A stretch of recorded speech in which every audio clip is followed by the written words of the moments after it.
Agora, uma outra coisa muito interessante que eu vi é que o Dom Pedro II, ele é considerado o primeiro fotógrafo do Brasil. Sim, exatamente. Porque ele importou a máquina, naquela época não chamava ainda máquina fotográfica, chamava daguerreótipo. Exatamente. Ela. Negócios e empreendedores históricos. Ouça no Spotify ou assista no YouTube. Apresentação: Heródoto Barbeiro e Fernando Vítulo. NEP Podcast.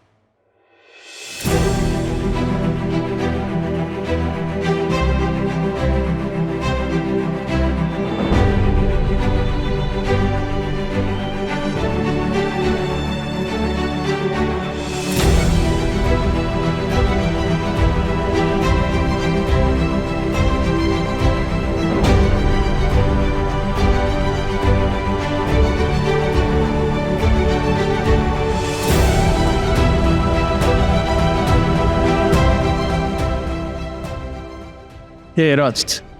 Ficou bonito aqui o museu, hein? Ficou bonito. E ainda mais com a restauração aí do quadro, ficou realmente uma coisa maravilhosa. Agora, tem uma coisa interessante que é o seguinte, eu acho que o episódio da Independência do Brasil é muito conhecido. Esse quadro, então, muito conhecido. Mas acho que nada substitui você vir aqui e passear nesse museu para ver a maravilha de restauração que foi feita aqui. Eu acho que é por causa da experiência também, né? Até a parte do subsolo que a gente passou na entrada ali, aquilo já é um passeio por si só, né? Sem dúvida alguma.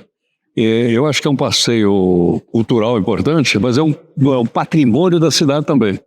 E até estava pensando o seguinte, se um dia algum turista me perguntar onde nós vamos, nós vamos lá no museu. Vamos no Museu do Ipiranga. Eu tenho o privilégio de morar aqui na Vila Monumento, né? Então todo dia de manhã cedinho eu venho fazer caminhada aqui no parque, aqui tem a fonte, tá? Um lugar maravilhoso. Agora, você sabe que a última vez que eu estive aqui, eu era criança ainda, eu vim com meu avô. A gente veio aqui de manhã, na época pegamos o ônibus elétrico, viemos pra cá, aí ele fez eu sair daqui a pé e até a Lacerda Franco. Fomos a pé visitar minha bisavó, que na época ainda era viva. Agora eu queria entender um pouquinho, a gente falando um pouquinho de Dom Pedro, né, que a gente tem o Dom Pedro I e o Dom Pedro II, né? Como é que era a época que eles viviam, como é que era o contexto que eles estavam aqui nessa época? Porque o Dom Pedro I foi o primeiro imperador do Brasil, certo? Exatamente. E ele chegou aqui, provavelmente ele devia ter uns 17 anos de idade. Acho que uns 9, não era? 9? Eu não sei ao certo, mas era criança também. Ela veio com a família real em 1810. Uhum. Saiu em 1808. Em 1808 ele estava no Rio de Janeiro. Uhum. Então provavelmente ele estava com essa idade. Mas eu acho que é o seguinte, é que ele era de uma nova geração. É uma geração pós-Revolução Francesa. O pai dele é de uma geração anterior à Revolução Francesa. Então, quer dizer, essa briga que a gente costuma falar de gerações, às vezes elas são mais graves e menos graves. No caso aí foi muito grave, porque quem pensava antes da Revolução Francesa pensava de um jeito. Quem pensava depois da Revolução Francesa pensava de outro jeito. E ele pensava depois da Revolução Francesa. Por isso que o Brasil tomou a configuração que a gente conhece. Ou seja, ele já era uma pessoa mais pra frente, né? Agora, ele sai daqui, volta para Portugal e deixa o Dom Pedro II aqui com 6 anos de idade. Exato. Era criança também, ele não tinha ainda condição de falar que era imperador ou qualquer coisa do tipo, né? Mas quem era o doutor? Era o Zé Bonifácio, era o tutor do Pedrinho, que aliás foi aclamado imperador com 14 anos de idade. Um golpe do Partido Liberal, foi em 1840. Ele governou em 1840, o Pedrinho, o segundo, né? Até 1889, quer dizer, portanto, ele fez um longo reinado. Mas eu acho que quem plantou as bases para isso foram as pessoas que viveram na época do homem aqui. Ele, Bonifácio e outros imaginaram esse país do jeito que ele sobreviveu até a proclamação da República em 1889. Então, aí na proclamação, o Dom Pedro II, ele sofre um golpe também, é isso? Tá certo eu falar que ele sofreu um golpe? Eu acho que ele... É o seguinte, quando a coisa dá certo, é proclamação, é revolução. Quando dá errado, a gente fala em golpe. Que nem a Revolução de 30. Pô, a Revolução de 30 foi um golpe de Estado. Todo mundo fala que é a Revolução do Vargas. Mas isso é uma questão da narrativa, né? De narrativa. Ele, na verdade, foi uma queda de um tipo de regime, acabou a monarquia e começou a república. Muito bom. Heródoto, vamos dar mais uma volta aqui no museu? Eu quero ir para um outro ponto e aí a gente falar um pouquinho dos aspectos empreendedores do Dom Pedro II, vamos? Vamos embora. Estamos aí. Ô Heródoto, agora, a gente tá numa parte aqui que tem uns radinhos de pilha, assim. Ué, é tão velho assim o radinho de pilha que você tá no museu? Não é do meu tempo que negócio de rádio de pilha. Não, mas de fato eu acho que o rádio de pilha que foi o mais famoso do Brasil na década de 70 foi aquele que tá ali, ó. Aquele pequenininho ali. É de origem japonesa. Mitsubishi? E ele chamava Spica, porque os japoneses traduziram speaker por Spica. Então no Brasil, o sonho de consumo era aquele. Antes de aparecer o celular. Quando a gente foi lá no Hermano, ele falou do radinho Spica. Aí ele falou do... Falou, é porque eu tinha aquele radinho Spica. É isso então. É isso que ele tá falando. Mas o que é mais interessante é aquele computador que você, na medida que você escreve, ele já imprime. Tem um ali, ó. Esse é o mais moderno de todos. Esse é o mais moderno de todos. Aquele computador ali, você citar, e ele já imprime. Olha que maravilha. Ô Heródoto, agora uma coisa sobre o Dom Pedro II. Você sabia que ele era multiglota? Sabia. Ele, inclusive, sabia hebraico, grego, arcaico e sabia latim. Muito doido isso. Tô falando, ele era um estudioso, era intelectual. Óbvio, eu tô brincando falando multiglota, porque agora tudo é multiplataforma, é multimídia, essas coisas assim, igual o nosso livro do New Radio, o manual do New Radio que a gente tá lançando agora, que né? Multiplataforma. Que é multiplataforma. Exatamente. Vamos dar mais volta aqui? Bora lá. Heródoto, sabe uma coisa que eu vi, uma curiosidade que eu não sabia, e achei isso muito legal? O Brasil foi o segundo país a ter linha telefônica. Você acredita? Lógico que eu acredito. Se você falou, eu tô acreditando.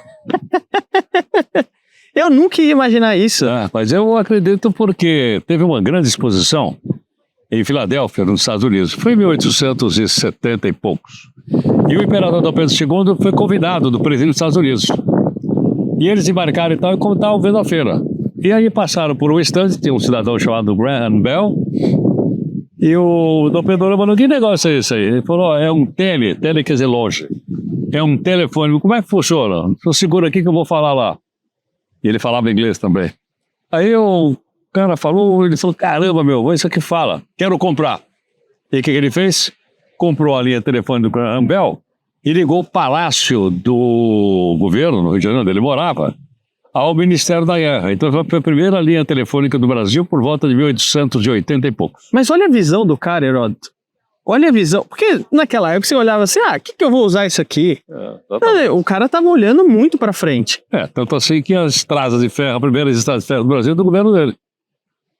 Houve um desenvolvimento grande, porque na época dele, o café era a grande fonte de renda do país, está indo bem, e isso foi transformado então, em aplicação em várias infraestruturas, inclusive na estrada de ferro. Agora, uma outra coisa muito interessante que eu vi é que o Dom Pedro II, ele é considerado o primeiro fotógrafo do Brasil. Sim, exatamente. Porque ele importou a máquina, naquela época não chamava ainda máquina fotográfica, chamava daguerreótipo. Exatamente. E ele trouxe para cá. E aí você tinha aquelas placas que captavam a luz. E a primeira foi exatamente na época dele no Rio de Janeiro. Agora, de acordo com as informações que eu vi, né, eu não sei se isso é um fato mesmo, né? Mas quando ele sofreu lá, né, o golpe, igual a gente estava explicando aqui agora há pouco, mas quando ele sofreu isso, ele tinha um acervo de 25 mil fotografias, Heródoto. É muita coisa. Se você considerar a câmera digital hoje, beleza, você bate o dedo ali, você vai um monte. Mas agora, na época, sabe o que ele fez com essas fotos? Não faço. Teoricamente, ele doou para a Biblioteca Nacional. Não sabia. Eu queria saber se estava lá. Pô, queria ver uma exposição disso. Imagina, você vê a foto que o Dom Pedro II tirou. Eu vi fotos dele em Israel. Olha só, que legal. Em Jerusalém. Já vi publicada, salvo engano. Era dele, sim. Caramba. Porque ele visitou Israel, né? Ele sabia hebraico. E ele tinha foto lá, naquela região. Ainda não era o que é hoje, o Estado de Israel. Sim. Mas já era uma concentração razoável de judeus naquela época por causa de Jerusalém. Não, mas olha, é um cara que realmente ele era uma pessoa que estava à frente, um pouco à frente do tempo. Não sei se ele apoiou muito.